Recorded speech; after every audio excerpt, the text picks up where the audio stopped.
કરજણ તાલુકાના કિયાગામ પાટિયા પાસેથી પસાર થતી ખાડીમાં લક્ઝરી બસ ખાબકતા અફરાતફરીનો માહોલ સર્જાયો હતો।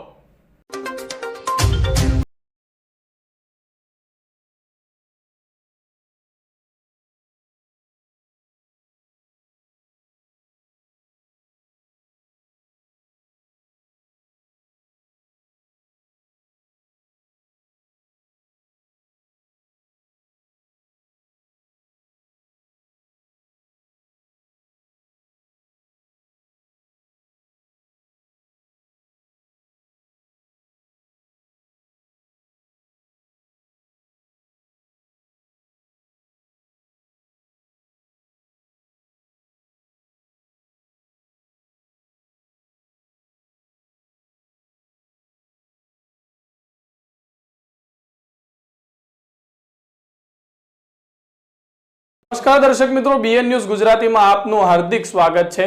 खास करीने गुजरातभરના समाचारों आपना फोन में आंगळीना टेरवे जोवा माटे अमारी यूट्यूब चेनल ने लाइक करो, शेर करो ने सब्सक्राइब करो अने खास करीने बाजुमां आपेल बेल आइकॉन ने प्रेस करो, जेथी सौथी झड़पी आपने अमारा समाचार मळी रहे।